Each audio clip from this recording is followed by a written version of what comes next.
The sights and sounds of the pads popping and helmets clashing, they have been missed here in West Texas lately. Another football season is in the books, and this one was filled with the highs and lows of any year, but had storylines beyond the X's and O's that made it unique. As 2023 comes to a close, let's rewind back to remember the wrinkles that made this past gridiron season special. It only makes sense to start our journey from the beginning. The Fort Stockton football team has a unique tradition that gets its family members also involved in the fundamentals of football spirit in the preseason, and it's called Mom Football 101. It's linebacker, so we're going to work linebacker. Where that is? Well, it's only year 2 for Fort Stockton head coach Jeremy Hickman, and he's already brought a ton to the Panthers.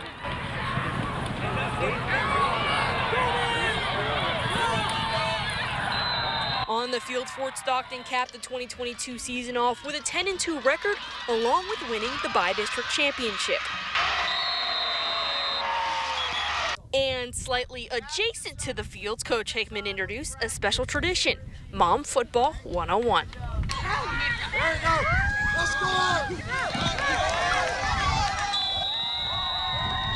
Then we'll break into offensive positions to where they'll go to a quarterback or a lineman or a receiver, running back position, and learn what their son has done that day.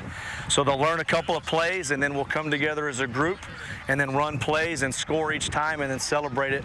When they line up in an offensive set, their son lines up as the defensive player and they get to block him or go against him when they score. Well, it may be a time of fun and instruction for the mother figures of this Panthers football team. Some may say these guys got it from their moms. My favorite thing was when she blocked me. She drove me like right to the edge of the end zone. I didn't think she could do all that, but you know. It's been a lot of fun to kind of go at him and kind of show some of my strength. Well, tonight was about more than just the moms showing off their skills on the field. It was about strengthening a bond with their sons. We'll spend 10 minutes of quality time with the mom and the son, and they'll have time to talk about a couple of things that we've spoken to them about. The pride that they have in their mom, the moments during the year that their mom really stepped up, and I want their sons to take the time to show appreciation to them and say, Mom, I saw what you did for our family. Thank you for being strong and getting us through that. I was just excited to be able to spend the time with my mom and just have her all to myself and just be able to talk to her. Getting to spend time with him as the summer kicks off or slows down and we're starting school, all my time with him ends, so it's nice to have this little bit of last time with him. This is what Mom Football 101 is all about, showing appreciation for the women that show these guys support every Friday night. Some bonding was done on the field, while others weren't as lucky. That was true for one Midland High senior that had used his personal tragedy to share his story with the community.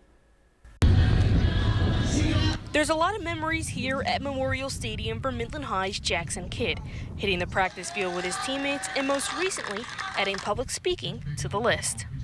I think that if I didn't do it, I would regret it later on in life, and I didn't want to look at it as a missed opportunity, and I wanted to be able to share my story in case it inspires some people. Kidd faced an unexpected turn in his story that would change his life just as he was entering his senior season for the Bulldogs. August 12th, I think our scrimmage started at 10, and literally 7 plays in, I was coming down to make a tackle, hit the ground, couldn't move for about 8 seconds, and got up, and I told my trainer that I was fine and that my neck was just sore. And then for 3 plays, I went in for punt and then came back out because my head just felt like I couldn't hold it up, and it felt like a bobblehead.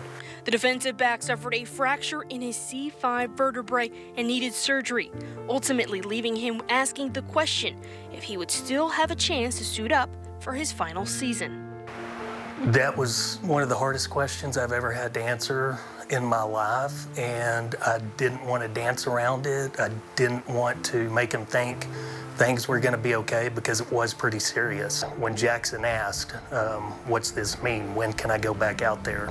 I had to tell him that, buddy, it's more than just football right now. And it was Kidd's belief in something bigger than himself that served as an anchor during this stormy time in his young life. My faith has just helped me. I mean, I could have went off the deep end after this injury. My senior year didn't go the way I wanted it to, and I could have just gave up, but I found comfort in my faith. Wednesday night at Permian Basin FCA's Fields of Faith event in Midland, a kid walked onto the same field where he broke his neck. This time without a helmet, but with a story to tell. Notice it would take about an hour to get the results back. And a message to spread. If they're going through a hard time, I hope that, they don't rely on themselves. I hope that it inspires them to turn to God and not try to take it upon themselves to get through a trial or a rough time. Most people, when they're giving a speech, they start out small, but he went out there in front of a lot of people and did a great job, and I hope it touched some people tonight. Family has been a big theme early on here, and that continues with a story that brings together two cities and a father and son that boils down to just one word: legacy. Roy Williams is no stranger to Ratliff Stadium, known to many as an all-time Permian Panther. Now, the former Mojo standout sits in the visitors section with a new title: Dad. I'm not that rah-rah dad, but I'm rah-rah inside, and I'm just like, heck yeah, right? Everybody's like trying to give me high fives, and I'm just stone-faced cool. I'm the cool dad. The cool dad sits in the stands now and cheers on Midland Legacy tight end and his son, Jordan Williams, bringing a unique insight to the play on the gridiron and beyond. He sees stuff that normal dads or people in the stands don't see, so I can come to him about anything football related or even in life, really. These guys are on two opposing sides of a storied rivalry between Permian and Midland Legacy, but the bond of blood runs deeper than maroon versus black. I'm a rebel, right? I'm a rebel for another 200-something days, okay? Once my son is done with basketball, done with the Rebels, right? Back to the Permian. Both programs are known for their legacy of great Texas high school football tradition, one that Roy helped build, and the other that Jordan hopes will help him leave his mark. Obviously, people ask me if I'm gonna live up to what he did in the NFL, and I just think that I just want to make a name for myself at the end of the day. And that mission will only continue beyond this 2023 senior season for the tight end. He's a legend in college, obviously, so I feel like I can at least get there or surpass it somehow, some way. That's my goal. But despite all this, it still comes down to that father-son bond that is rooted in something bigger than football at the end of the day. I wish him nothing but success on the football field, but what I've tried to teach him is when the game is over, because it's going to be over for you at some point. And once that zero hits, now you got to be welcome to the real world. Permian Basin football is, of course, known for its traditions of excellence, which permeates beyond a high school career. But no matter how far these athletes go, there's always that connection to the town that helped build them. The quarterbacks in Saturday night's UTPB West Texas A&M game may look different on paper. Buffalo Cannon Gibson is just a true freshman still trying to get his bearings as a college QB1 with just 2 starts under his belt. Meanwhile, Falcon Kenny Herntzer is a certified vet as a fifth-year senior with over 30 starts to his name. Freshman year, kind of just running around with my head cut off, not really knowing what I'm supposed to be doing. But I learned a little. Each and every game you learn something new. And so just by the time I'm fifth-year senior now, so I've seen almost everything you could see in a football game, the good and the bad. Well, that's the true freshman starting quarterback experience. Kenny and Cannon can both relate to this, and that's only the beginning. These two signal callers actually have a lot more in common, and the connection is traced back to their dads. Andy and I have been good friends since we started coaching against each other, and we've been in constant communication even, whenever he moved away. So we've always been really good friends through it all. Wink High School football is a through line for the initial ties between Brian Gibson and Andy Herntzer. They were on the same Wildcat staff, and their kids wore the same Wink orange. You don't find that very often. You know, you got two, quarterbacks that played at Wink High School right there, and, they're about to play here on Saturday night in front of, a lot of people playing some big-time football. And, it's pretty neat because, a lot of places don't get that. These coaches' stint together at Wink was brief, but watching their sons' careers flourish was something that kept these guys bonded. I text him every now and then, check on Cannon, see how he's doing. And, he asks the same questions about Kenny. We're excited for Cannon. We followed his career when we were in Needville, and, all he's done at Wink, and now he's at, West Texas, and he's doing a great job. Really fired up to, continue watching his career. Saturday night's Lone Star Conference game is where all these diverging journeys reconnect.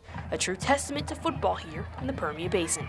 There's not a lot of small schools, 2As in the state of Texas that get to say they've produced two collegiate quarterbacks. When Cannon was going to school here and, after games and things, he would always ask about Kenny and how Kenny's doing. And he always tried to model his game after, Kenny and the quarterbacks that he grew up watching and playing. The West Texas A&M quarterback can still mirror his game to Kenny's, learning from what advice the UTPB veteran would give himself. I think I just tell myself truly enjoy each and every moment. Don't have that stress and anxiety about games. At the end of the day, we're just blessed to be on this earth. So just tell them to have some fun. Just remember a lot of kids can't do what I'm doing. And playing college football, it's truly a blessing. 2023 was a special year because great football was not only seen at the high school level, the UTPB Falcons ushered in a new era in the collegiate game. A couple of captains had been in Odessa and saw this program transform right before their eyes, and it ended up turning into a team that was nationally relevant. Number 1 and number 42, both captains Matt Zubiate and Hayden Kelly, two guys that have played their whole collegiate careers here in Odessa. This season has been different though. We didn't know how it was going to go, transition, bringing in new guys, and some of those new guys are now my best friends, and so that's made it really fun, just getting to know a whole new set of guys, getting to really come together, and then obviously on the field, I'm really excited. Like I said, I think we look really good. Almost a year ago, UTPB announced a change at the top. The Falcons would be on the search for a new leader of the football team and would later hire only its second head coach in program history in Chris McCullough. And all of a sudden, it was a new day. Success is not an overnight story. Success isn't a one-game thing. Success is replicated week in and week out, and that's why I'm here. 96-0. That was head coach Chris McCullough's response following the statement opener. A memorable start, signaling a fresh slate. Starting the season was awesome. Last season, I actually broke my ankle a week before game 1. So coming out there was a little surreal, getting back on the field. I had goosebumps coming up, and it was just felt awesome being back out there. The Falcons were on a roll. By early October, the team had tied a program record of 5 wins. Players like veteran linebacker Kelly had a taste of victory and wanted more. Man, it feels great. At the end of the day, that's the only thing that matters is winning. So obviously having 5 wins with a lot of work left to do is great and puts us in a great position. Flash forward to last weekend, UTPB won its first ever Lone Star Conference title and secured a historic playoff spot, a sight the grad students probably never thought they'd see. This means everything to me. I've been here since 2018, waiting for something like this, and for it to be my senior year and win it this way, wouldn't change anything about it. Making the journey worth the wait. Feels great. Everything we dreamed of, everything we've worked for since January. So proud of this team, man. Best team in the nation. I wouldn't want to play for anyone else. The 2023 season showed us a little bit of everything. Community, a major theme throughout, as told by the bigger than football stories. This officially wraps up another season on the gridiron. We can only hope that 2024 brings us more to celebrate. Thanks for watching this 2023 Football Rewind. We'll see you next season.